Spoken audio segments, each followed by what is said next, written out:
I really want to talk about the War on Terror. Is this a good Yeah, transitioning? absolutely. Brilliant.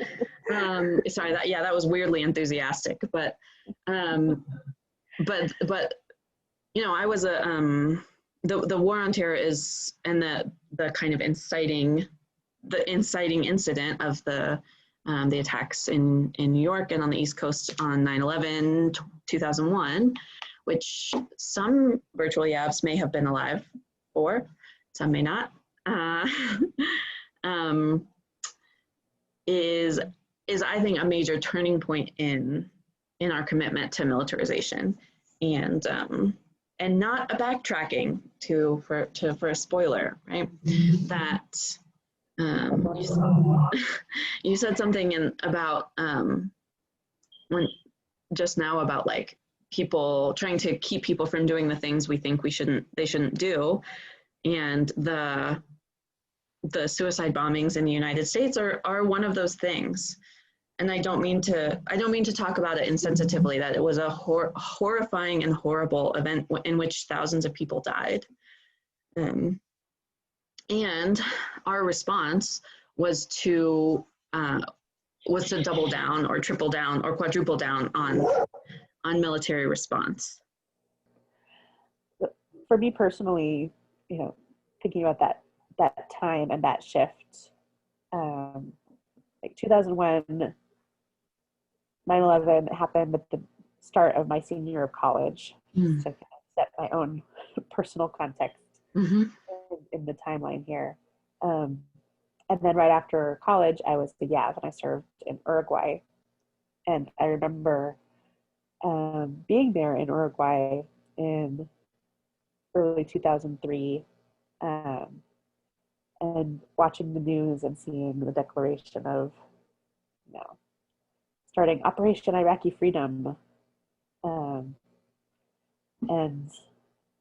just feeling so far from that choice and like the ability to protest that choice in a meaningful way, as I was in this idyllic little country town in a small country that, you know, most people in the United States have barely heard of or could find on a map.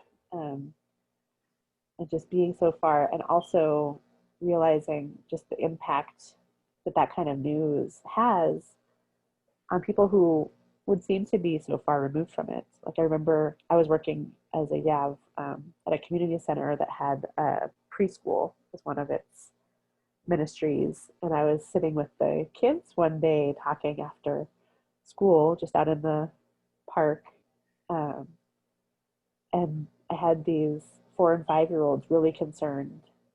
Are those bombs going to come for us? And it was devastating to hear that concern. And, you know, I could feel quite confident in reassuring them that no, there will not be any of those bombs coming for you here right now. But just the idea of that fear, to think about the very real fear and the fact that, you know, if I were in a different part of the world, I would not be able to reassure the children that those bombs would not be coming for them. Yeah. And so that was a time in which we, again, as a country, deliberately responded to violence with violence, and that you know, the suicide bombers were violent terrorists, and that we were liberators and freedom fighters. I think too, and when we talk about othering, I think about Bush defining the axis of evil and saying these are countries who are just evil, and how clearly that is othering, literally. And a part that I think of as well, and that has a lot to do with border enforcement here in the U.S.-Mexico border, is the creation of the Department of Homeland Security, and the way that 9/11 and our response to it as a country has shaped our narrative, our cultural narrative, our social narrative, and the way that we engage with the world these last 19 years. And so a tiny bit of history, unless you want to interject. No, you go. Department of Homeland Security and all of the repercussions. Yeah. Yeah. So a tiny bit of history that the Department of Homeland Security didn't exist before 2001, and that less than 2 weeks after 9/11, 2001, the first director of the Department of Homeland Security was named, and then over the subsequent year or two, some different chunks of other US government departments were folded into Homeland Security. And so I looked up the list because I know some of them, but just to recap a little bit of like, here are some of the departments, so like the actions or services of the US government that were redefined as Homeland Security. So US Customs, the Immigration and Naturalization Service, the Transportation Security Administration, the Federal Law Enforcement Training Center, the Federal Emergency Management Agency, FEMA, and other groups that are part of FEMA or part of disaster response. The Nuclear Incident Response Team, the Environmental Measurements Laboratory, the US Coast Guard, the US Secret Service. So maybe some of those we say, okay, yeah, that makes sense. Like that is about security. But some of them, like FEMA, for example, it is a real shift away from this is disaster response or caring for people into this is about security and securing our homeland against terrorists. And one of the places that is like super alive is on the US-Mexico border, where the Immigration and Naturalization Service contains US Customs and Border Protection and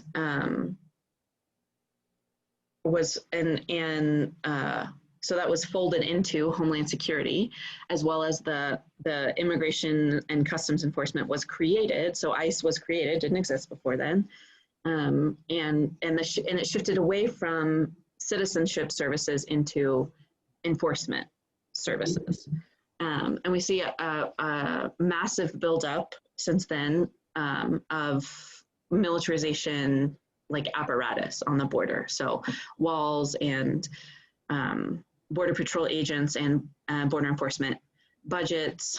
In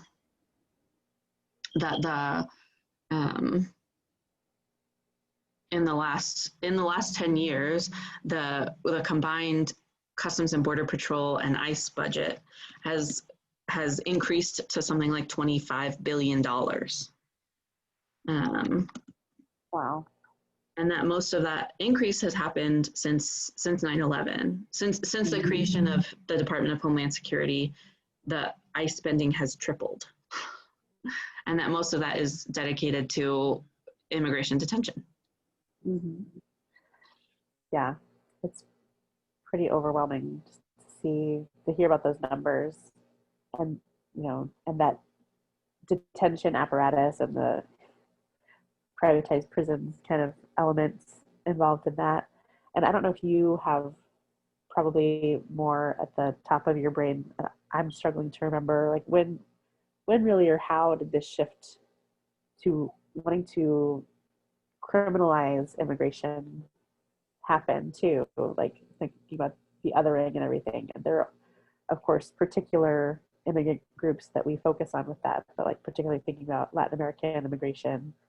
And, it's only a misdemeanor, right? Still technically to be an undocumented immigrant in the United States. Mm-hmm. It's not like it's some violent criminal offense, but we've moved to have this massive enforcement and harsh penalization that's ripping families and communities apart. Mm-hmm. But at the service of this, one, keeping alive this kind of idea of the fear of the other, mm-hmm. and the potential for danger there, the control of the government over anyone who would do what is said to be wrong or not allowed, and the economic interests behind just this whole massive expansion of ICE and detention and everything. Mm-hmm. Like, is that a relatively new push, or did that come around the same time? You know? So it kind of depends what we're talking about. So like maybe we're talking about the Chinese Exclusion Act, which was signed in 1882, I think, that said no more Chinese laborers can immigrate into the United States, right? Which was one of our first race-based immigration policies. Maybe we're talking about the immigration reform that was passed in 1996, these two big chunks of laws that created this whole separate justice system for immigration detention, for immigration courts, for immigration expulsion, for immigration arrests. That is one of the major changes. And that is more connected to the passage of NAFTA, of the North American Free Trade Agreement, which came into effect in 1994. And, you know, this is another rabbit hole. And all of these economic ties are really telling. Mm-hmm. And that kind of encapsulated, one way to look at that is politicians in the United States or power holders in the United States saw that the passage of NAFTA was going to extremely harmfully affect subsistence farmers, campesinos in Mexico, and that those folks will be forced to migrate north. And instead of responding with what is a different economic policy or what is a hospitality policy, we said, okay, so we need to militarize to exclude those people. Mm-hmm. And that's a deliberate choice we made. And that really the shift that has happened since 9/11 is defining our activities at our southern border as keeping us safe from terrorism. And so moving even away from seeing people who may be crossing north through our desert here in Arizona, through the Sonoran Desert, not understanding those people as economic refugees or people who are looking for a better life or people in search of the American dream, which is sort of rhetoric that we have heard a lot before, but now those people are potential terrorists. And you can ask Border Patrol agents or like people in the administration there, so how many terrorists have you caught at the southern border? And they say 0, which is the true answer.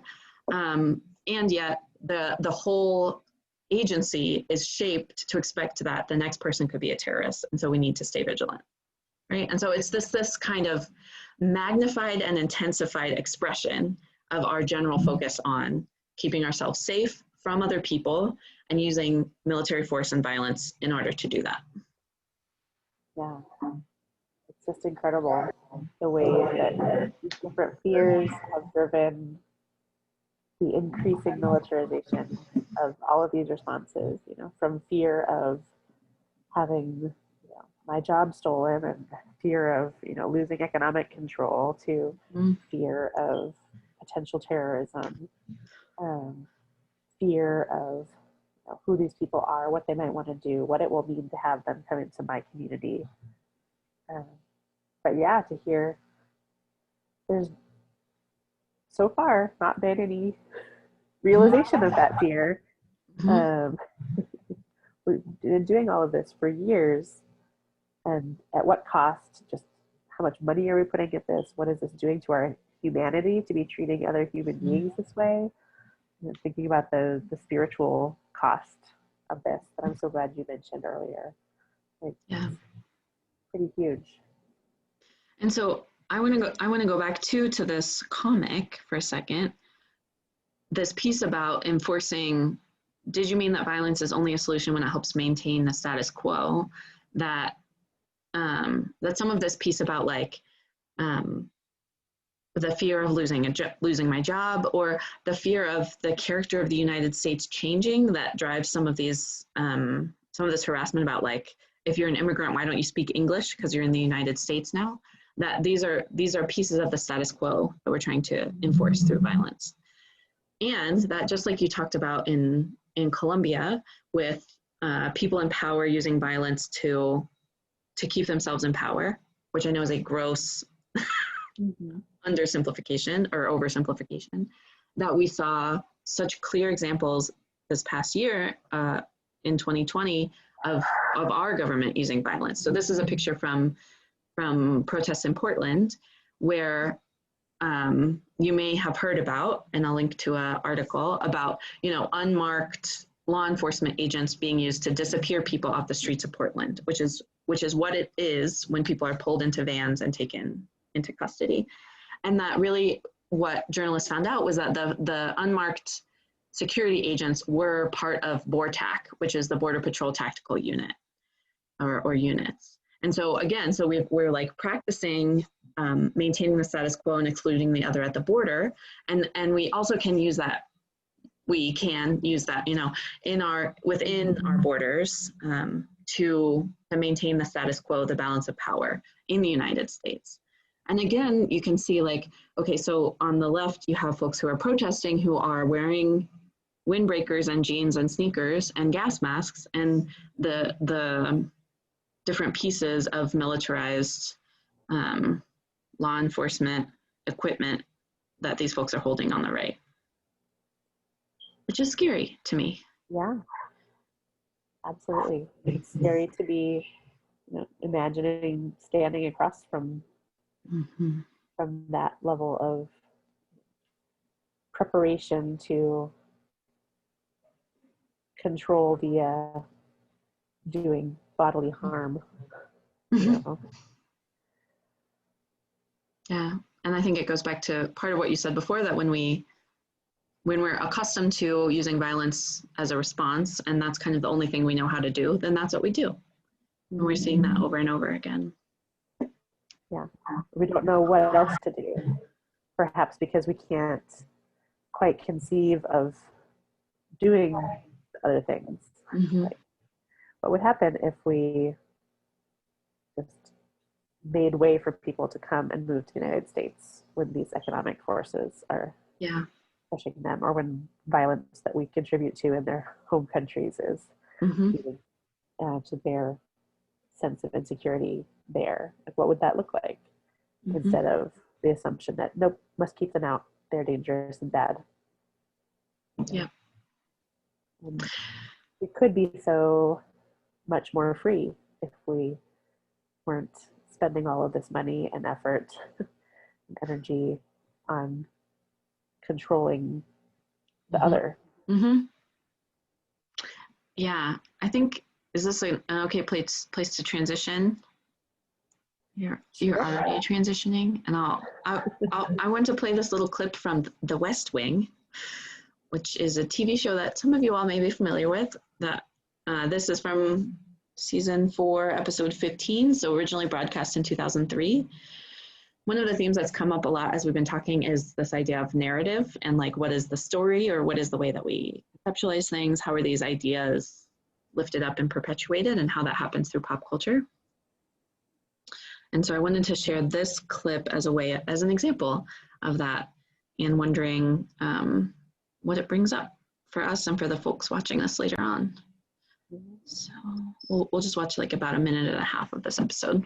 And so maybe I don't know that the background is really important, but Martin Sheen here in the center of the screen is the president in this show, and he's been wrestling with a genocide that is taking place in a small African nation, very far away, other people, and trying to decide whether or not he should engage in intervene.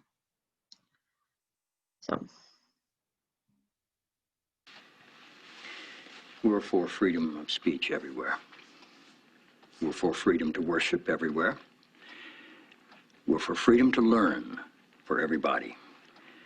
And because in our time you can build a bomb in your country and bring it to my country, what goes on in your country is very much my business.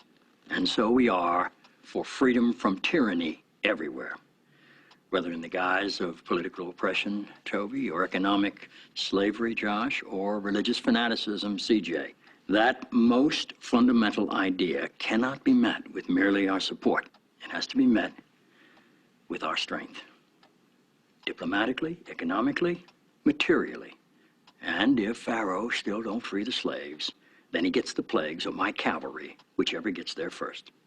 The USTR will go crazy and say that we're not considering global trade. Committee members will go crazy and say, I haven't consulted enough. And the Arab world will just go indiscriminately crazy. No country has ever had a doctrine of intervention when only humanitarian interests were at stake. That streak's going to end Sunday at noon. So if you're on board with this, what I need you to do... Comb through the language again, this time with counsel.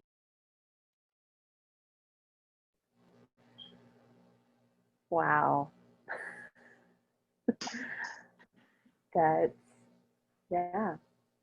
Like the assumption of what is strength was one of the first things that jumped out to me there. Like, clearly, President Bartlett, is it right, in the show, is talking about having, you know, our economic power and military power, all of that on display, initially just as a demonstration of, you don't want to mess with us, right? And this is how the United States does diplomacy. Right. It's typically to remind people of the costs of not playing the game the way we want them to, by withholding aid or threatening military intervention in some way. Like that's what diplomacy has come to mean for the United States, is throwing our weight around. Mm-hmm. Yeah, and the assumption that other is, you know, the equivalent of Pharaoh. So we're, you know, that therefore, you know, the oppressor on the other side. So we must be the ones who are identified with the people of God, and all it is good and right. Yeah. Yeah, if Pharaoh won't free the slaves, he'll get the plagues, or my cavalry, whichever gets there first. So, like, assuming God's on our side too, right? God might send some more plagues. We don't have to send the army. Yeah. Wow. Yeah. And just note the piece about the Arab nations will just go indiscriminately crazy, right? So some casual ableism in there, some casual racism in there about the Arab nations are all one thing and they're opposed to this excellent freedom mission. Yeah, absolutely. Like the use of the word tyranny in there too, I think, strikes me as so blind, or what is the less ableist way to talk about, like, this, the lack of awareness of how the imposition of our idea of freedom on others can be its own form of tyranny, and the arrogance behind the idea that this is somehow going to be the first intervention motivated exclusively by humanitarian interests, as though that is even possible. Like, I don't buy that for a single second. Not being well versed in the hypothetical scenario here, but just the United States history. We have so many cases. I should look up and see, like, you know, is there an actual tally of how many times we have sided with coups and dictators over democratically elected governments because our economic interests were better in alignment with the dictators than with the will of the people. And the ways that we continue to use, like, humanitarian aid and humanitarian concerns as a justification for military intervention, or the threat of military intervention, or for economic sanctions that, you know, debilitate the whole economy and have generally the harshest impact on those people who need humanitarian improvements, who maybe are not getting enough food, but we actually exacerbate the problem instead of helping in any way. You know, this is going on right now in places like Venezuela, for example. People aren't getting enough food, or they can't farm anymore because climate change. Sending soldiers really doesn't seem like it makes a lot of sense. except that we're steeped in these assumptions and ideologies. Yeah. And I mean, the whole approach throughout, you know, the different phases and locations of our wars and military engagements in the Middle East, going back to, you know, war on terror period and everything, and trying to have, what do they call it, the hearts and minds strategy, and having the military be the one like going in and also trying to then build schools and doing all of this, but as though like that doesn't still carry the same mark of US imposition for people. Yeah. Yeah.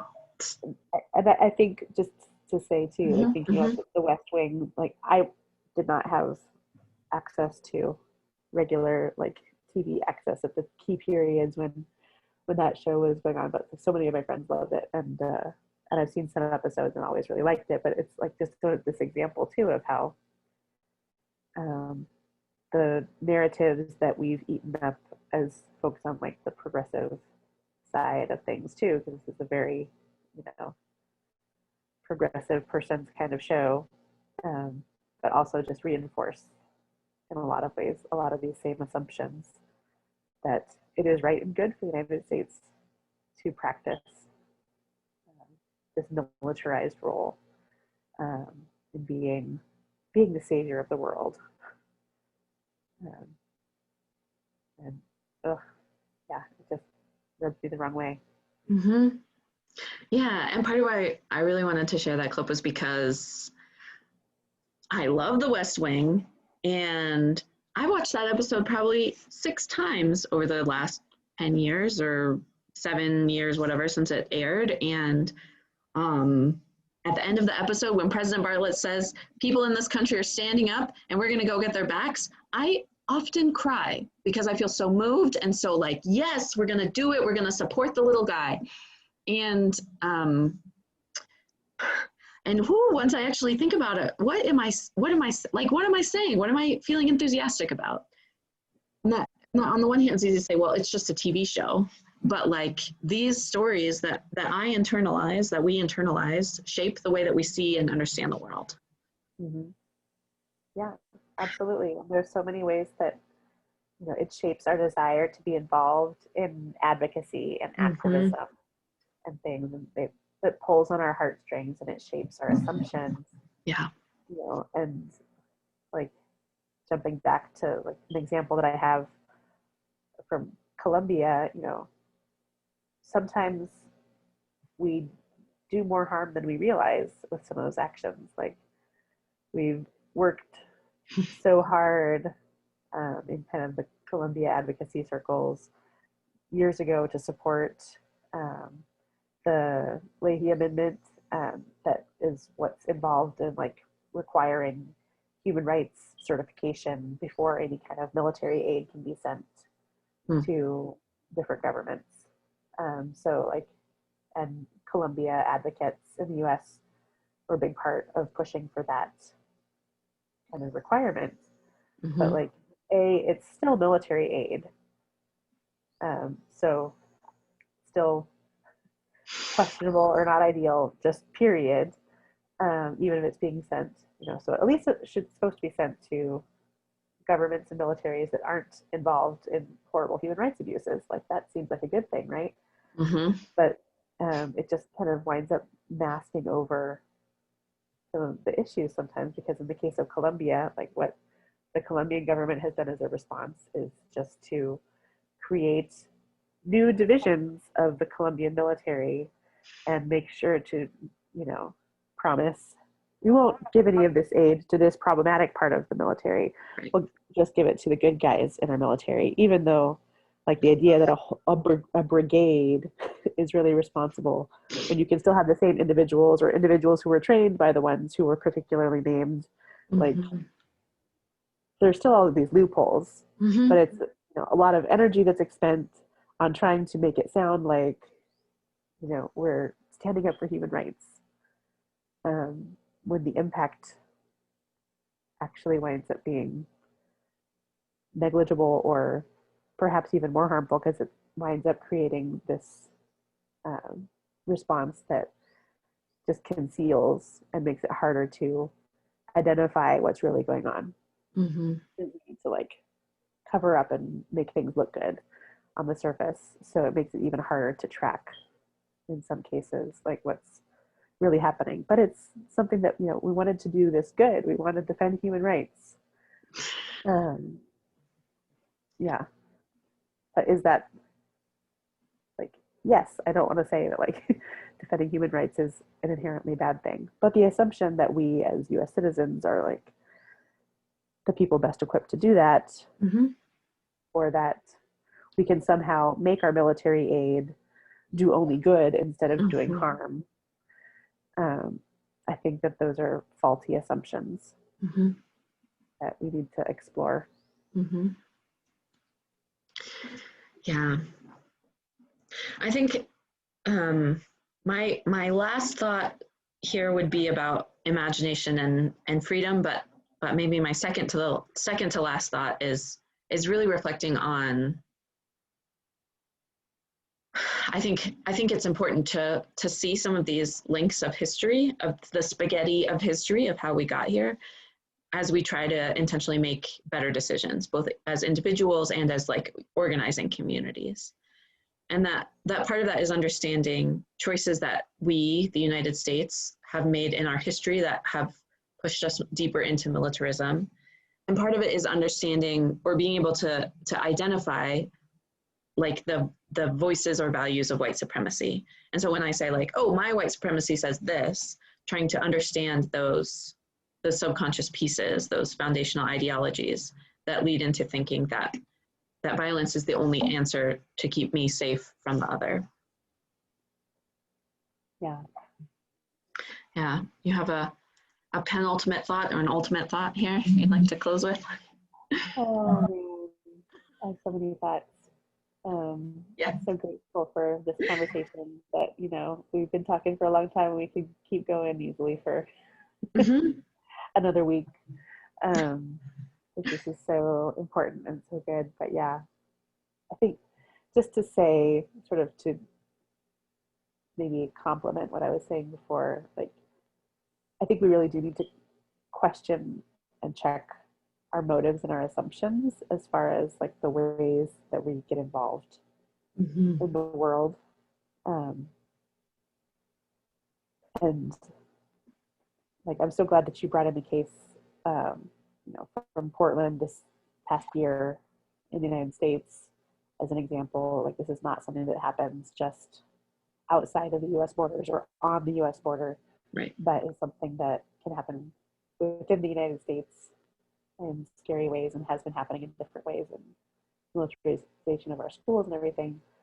But, you know, as I caution us against thinking that we can like save and defend the rest of the world, I don't mean to say that we should disconnect from the rest of the world or just focus on ourselves exclusively. Like, I think we need to have this kind of balance between you know, our awareness of and our engagement with international as well as domestic issues, just as, you know, we work on our own interpersonal, like my own personal struggles in my psyche and heart and mind, as well as my relationships with other people. Like, Yeah. we need to work on these things as a society too, kind of in that both and way, but also just having that humility, I think, to imagine like reconceiving who we are as the United States in the world. And I think from some of what I've heard so far from the group of Yavs we're talking with, like, a lot of them are asking those questions too, or have a different kind of idea. But, you know, as like collectively, the United States mentality still is often focused on thinking that, you know, we're the protectors or the defenders or the saviors of the whole world. But remembering that, you know, we're also deeply flawed and have our own issues, and sometimes people ask us to come in and help them and we don't, and sometimes nobody asks us and we do. So to examine some of those questions as well, and whether, you know, rushing in that way is really in the defense of freedom, because we can get things kind of twisted when we just make assumptions about what other people want and need. Mm-hmm. We should keep in contact with them and in dialogue with them, and not have it necessarily be about, you know, us showing our strengths and always being the ones who are on top and calling the shots, but just to be able to know one another. Mm-hmm. Maybe we can see some different ideas about, instead of always fighting our problem, maybe there are different ways to transform Mm-hmm. situations that are troubling to us, or the things that we're afraid of. If we can understand those in different ways, and maybe we can see different examples of how to do that. We open Mm-hmm. ourselves up to the other, whether that's someone that we have seen as other within our own communities or around the world. Mm-hmm. What does that look like? What can we learn and what can we share together? Mm-hmm. Some of the things I hope for. Amen. Yeah. How about you? This idea that you said about, that's come up a couple times, about like, well, we don't know any other way. This that is connected to how often, particularly white ladies in the suburbs like me, call the police because I just don't know what else to do. Or how often we we choose military action because we don't know how else to deal with the problem as a country or as a people. And I'm thinking about how white supremacy squashes and suffocates our imaginations, and how that looks different for a white person, a white cisgender person, for a Latinx person, for a Black person, for a queer or trans person, you know, and that like, as long as we're trapped into thinking this is the only way that it can be done, like we can't really be free. And I wonder if we can even really know what freedom means. That I've seen the bumper stickers that say freedom isn't free, and I think I know what that means or what that's meant to mean. Mm-hmm. And that like, I guess my hope or prayer is that we activate our imagination in community and in collaboration, so that we can be creative and generative in envisioning new ways and different ways, and figure out what freedom means that doesn't rely on violence. Mm-hmm. Absolutely. We can do it. We have huge creative capacity. God has gifted us with that. Thanks be to God. And thanks be to God for all the Yavs, all y'all out there who are imagining, envisioning, and questioning along too. Absolutely. Yeah.